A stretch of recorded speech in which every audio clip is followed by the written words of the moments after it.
what today is? Today is the 1 year anniversary of the Woolsey fire. Woolsey fire? Woolsey fire? I don't fucking know. Anyway, it's the 1 year anniversary of the fire that burnt down Malibu.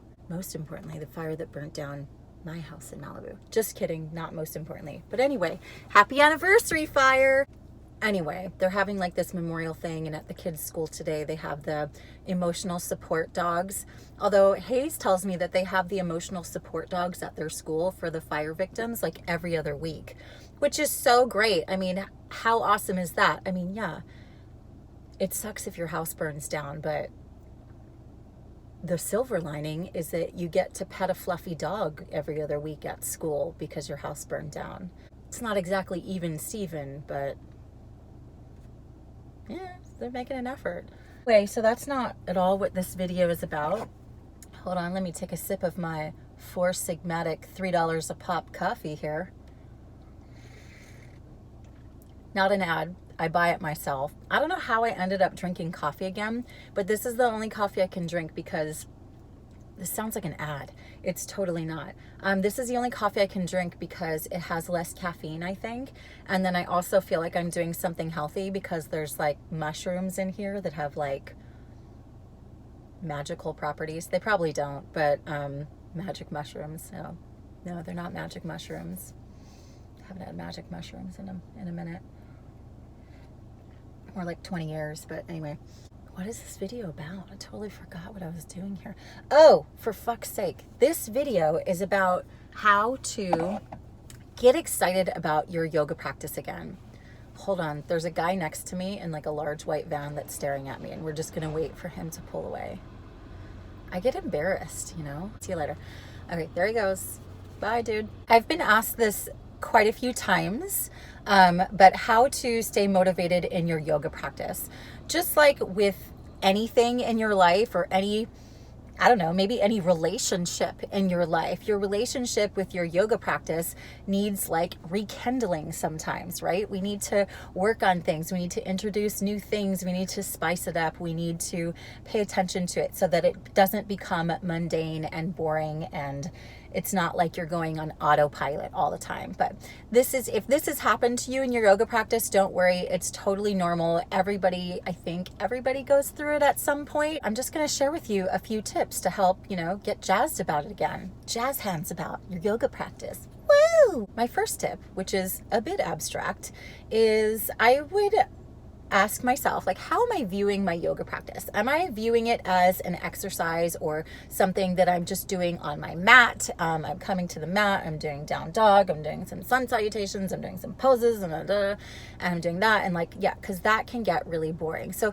let's look at your yoga practice as more of a holistic thing that you're doing for yourself. So there's a lot of other things we can involve in our actual physical yoga practice. So I like to sort of create a vibe before I do my yoga practice. I don't just roll my mat out in front of like the TV that's turned off or anything. I like to create like a nice little space for it. First of all, I sweep the floor because I want to know that it's clean, because inevitably at some point I will roll off of my yoga mat and begin sliding around on the floor like I like to do, because that's my jam and I think it's fucking fun. And if you haven't tried it, you should try it because it's rad. Anyway, so I like to make sure the floor is clean. I like to burn some incense, maybe some San Paulo, and get the vibe going that way. And I like to take a moment before I get on my mat or turn on the video that I'm going to follow to just take a moment to sort of connect with that reason why I started doing the practice, why I love it, why it's so important, why I became a teacher, and everything that it's done for me. So I like to take a moment and just connect with that. Sometimes when you're running around and you're just, rushing to your mat and you're trying to fit your yoga practice in, we can skip over that part, and that's like skipping over shavasana. I think it's not conducive to having like a productive yoga class. So ways in which that I do that sometimes are I just come to my mat and breathe, or I may take a Tibetan sound bowl out and play with that for just a minute or two. Just sort of brings me into that space of I'm doing something really positive and good for me, and it doesn't begin and end with the poses on my mat. So vibing it out. So it brings you into that vibe. One way in which you could take your practice deeper is to start reading some yogic texts. There's a million books out there on yoga. Iyengar has written many, many books that people tend to enjoy. I read a book many years ago that was called Meditations from the Mat, and that's maybe my all-time favorite yoga type book. It's a book where you just read one page, which is one passage each day. And there's like 365 of them. So you go through it and you kind of like mull it over and incorporate it into your life and your practice for that day. And I really like it. It's written by like a relatable guy. He's like a dude. He's like an ex-alcoholic, and he was like, I don't know, was he a Navy SEAL or something? I don't know. It's been a fucking million years since I read it. But anyway, he didn't start off as like your typical yoga dude. So I can relate to that. I think a lot of people can relate to that. So there's that, you know. Read yourself a yoga book. Maybe you want to get interested in other aspects of the practice. Maybe you want to learn more about Ayurveda. Maybe you want to learn more about the chakra system. You could pick yourself up a book about the chakras. Maybe you want to get into the little more woo-woo aspects of yoga. It's just a huge buffet that's available to you of what yoga is, right? It's totally okay to like cherry pick on the things that you want to incorporate into your practice. But if you've been a long time like physical asana practice yogi and you haven't really delved into the other aspects of it, you know, might want to pick yourself up a Tibetan sound bowl and fuck around with that. You might like it. Get yourself a crystal singing bowl. Play with that. You know, you can pick one up for relatively cheap, you know, especially the crystal singing bowls. Those are good. If you find yourself some cheap Tibetan sound bowls, they're not real. Don't buy them. But the crystal ones, they just, you know, they mass produce them. You can get them for pretty cheap. And that's a fun thing to play with. So go a little deeper into your yoga practice, and it might open up some elements of your practice that were intangible before. So there's that. Secondly, in your home yoga practice, I don't know if you're practicing along with my tutorials or if you're practicing along with someone else's classes or if you're just self-practicing, I think music can be a really good element. And I will say this is obviously just my opinion and my personal experience with it, but when I go to public yoga classes and they're playing popular music or top 40 or hip hop or anything like that, I fucking hate it. I cannot get into my zone. I mean, it can, but I have to block it out. So I don't really appreciate that extra challenge. I don't like it. It is distracting. It doesn't bring the right energy. There's a reason that yoga music or, you know, is yoga music. It's because it's conducive to a yoga practice. So don't come to your yoga mat and put on fucking Miley Cyrus and think that you're gonna, you know, vibe out and have like a profound practice. I mean, I don't know, maybe you are. I'm not gonna do it. No offense to Miley Cyrus. She's a little loony, but at least she's fucking vegan. Seems like that Liam Hemsworth guy just finally hightailed it out of there. He seems like such a normal, nice guy. I feel like we would be friends. Those Hemsworths, they seem really down to earth. Am I misreading this situation? And she's just kind of out there. Like, that was a fucking hot piece of ass she let go. And, you know, she just couldn't reel it in, you know? She just had too much of a wild streak in her. She couldn't fucking settle the fuck down. Seems like he just wants to chill at home and, like, watch Netflix and make, like, vegan dinner together or something. And, like, she wants to go out and like make out with girls and dance on banquettes at nightclubs. At least that's my assessment of the situation. Anyway, little tangent there. I like yoga music, and I will tell you, because I think a particular style of music is important if you are going to practice with music. Practicing without music can also be really beneficial, and I recommend that as well, just tuning into the sound of your breath. I will say this about music that's specifically designed to be listened to when you're practicing. On my site, when I create a class for you guys, it's usually pretty well thought out, especially things like my chakra flows, or a lot of them, like if it is focused on a certain chakra or body part or whatever, the music that I select is keyed to speak to that particular chakra. And also when you're listening to chanting or singing and it's in Sanskrit, The Sanskrit words, even if you don't understand what they mean, when they're listened to or spoken, they create a vibration around you and inside of your own body that is healing and conducive to a yoga practice. So it's a huge benefit to listen to these right types of music. I love the Desert Dwellers. They're some of my favorites.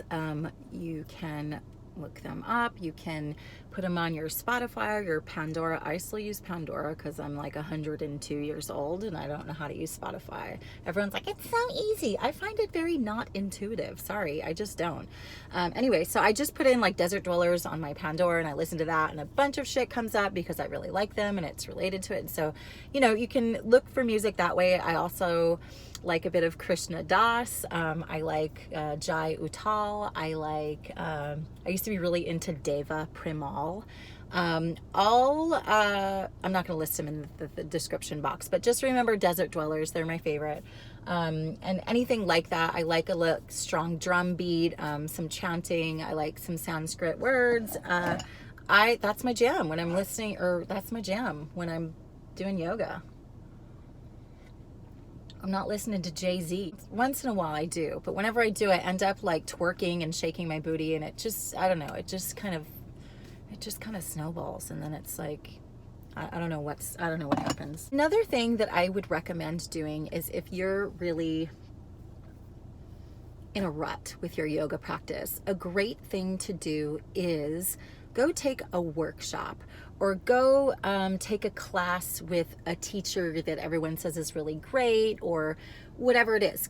Take a workshop, maybe even do a teacher training. That's a huge commitment. Probably not a great suggestion, but a workshop, you know, maybe it's probably gonna be a handstand workshop, because that's all anybody cares about now, is learning to do a handstand. But yeah, go and learn something different that you can start incorporating into your practice. Maybe take a class from someone different. Maybe if you don't normally go to public classes, try going to a couple public classes that are popular in your area. If you normally go to public classes, try doing some online yoga. There's so much online yoga, and I really fucking want you to do mine and sign up for mine, because I need to fucking eat. But aside from that, you don't have to sign up for mine. There's tons of yoga out there online that is just, you can have access to basically any teacher on the planet. Any fucking badass you follow on Instagram, I can guarantee you they've got some online yoga somewhere that you can start doing. So try taking from a different teacher if you're bored with your normal teacher. If you are a member on my site and you do the same tutorials over and over again, try taking some different classes. If you normally go to just the intermediate flows, like try going to like the strong flows, or try doing some beginner flows, or try doing some sexy flows. So they're all the different categories. Try doing something outside of your norm. If you're afraid of inverting, or if you're afraid of handstands, or you're afraid of going upside down or something, go into that. Like, it's interesting. It's fucking fun to like do something that you're afraid to do and get out of your comfort zone. That's going to inspire you, because you'll probably realize it's not really that scary. If you've been obsessed with handstands and arm balancing lately, maybe take a fucking chill pill and like work on your flexibility or something. But do something different. Don't just keep coming to your mat day after day being like, I don't want to do it, whatever, you know. Do something different. You got to change it up. Another thing you can do to stay motivated is to get a friend to do yoga with you. You guys could do some really fun partner stretches or some partner yoga. That's another thing you could do. You could go take an acro yoga workshop or something like that. Maybe go take a contortion class or something. Find a friend to go take a class with, you know. Learn some fun new partner stretches. Look up partner stretches on Instagram, the hashtag, and see what you can play with. Or get a bunch of friends to all go to a class together and then plan to go out to like yummy vegan dinner or some cocktails afterwards. That's what I used to do in Miami. I never go to public classes. For a multitude of reasons, but I don't usually go to public classes, but my friends wanted to go, and it was really fun. We would all go together and take a class, and they would even bring their husbands, and then we'd all go eat and have drinks afterwards and make like a night of it. And it was really fun. When all else fails, you know, I really dig a new pair of yoga pants. I mean, call me shallow and materialistic, but I like cute shit. What can I say? Another thing you could do is take your yoga practice outside. If you always are practicing inside, if the weather allows for it, maybe you could take it to, I'm just going to say the beach, but I realized it's like November and like nobody lives near a warm beach in November except for me, because it's like 73 degrees outside, 75, it's 75 degrees outside right now, and it's November, and there's the beach right there. But you guys, don't be too envious, because when you're in California and it's warm, that means shit could just catch on fire at any given moment and you have to evacuate and then your house burns down. So, okay, there's benefits and drawbacks to every situation. So yeah, that's my best advice. I hope this was somewhat useful. I'll see you guys real soon. Mwah.